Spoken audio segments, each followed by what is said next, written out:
In digital Marathi, जनतेच्या हक्काचं व्यासपीठ। उल्हासनगर कॅम्प नंबर 2 येथील नेहरू चौकात असलेल्या बँक ऑफ बडोदा शाखेत बॉम्बच्या अफवेने एकच खळबळ उडाली होती। एका तरुणाने पोलीस नियंत्रण कक्षाला फोन करून बँकेत बॉम्ब असल्याची माहिती दिली। याची माहिती तात्काळ उल्हासनगर पोलिसांना देण्यात आली।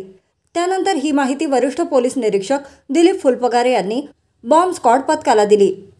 बॉम्ब स्क्वॉड पथकाने सकाळी 10:30 वाजता संपूर्ण बँक परिसराची झडती घेतली, मात्र बॉम्ब सापडला नाही। तेव्हा पोलिसांनी माहिती देणाऱ्याचा शोध सुरू केला।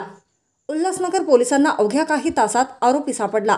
आरोपी हा बीकॉमचा विद्यार्थी असून तो बँकेत केवायसी काढण्यासाठी आला होता। मात्र बँकेच्या कारभारावर तो नाराज असल्याने त्याने बँकेत बॉम्ब असल्याची माहिती पोलिसांना दिली। अटक करण्यात आलेला तरुण हा शिवाजीनगर येथील रहिवासी असून तेथून त्याला अटक करण्यात आली आहे। उल्हासनगर पोलीस अधिक चौकशी करत आहेत।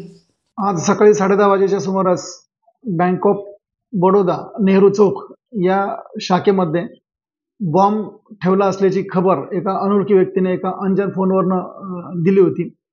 सदरची अफवा लक्षात घेऊन किंवा त्याची गंभीर दखल घेऊन तात्काळ पोलीस हरकतमध्ये आले। त्या बँकेला भेट दिली। सुरुवातीला पोलीस अधिकाऱ्यांनी त्या ठिकाणी पडताळणी केली। आक्षेपार्ह काही दिसून आलं नाही, तरी देखील कुठल्या प्रकारची रिस्क न बाळगता बॉम्ब स्क्वॉड आणि डिस्पोजल जो स्क्वॉड असतो आमचा BDDS म्हणतो आम्ही, त्यांना कॉल करून त्या पूर्ण बँकेच्या परिसराची पडताळणी केली। त्याच्यामध्ये काही आक्षेपार्ह आढळून आलं नाही आणि ही जी आहे ती केवळ अफवा असल्याचं समजून आल्यानंतर हा जो कॉलर होता याच्या कॉलरचे डिटेल्स काढले आणि त्या इसमाला ताब्यात घेऊन त्याच्या विरुद्ध पोलीस स्टेशनला गुन्हा नोंद करून त्याच्यावर कारवाई करण्यात आलेली आहे।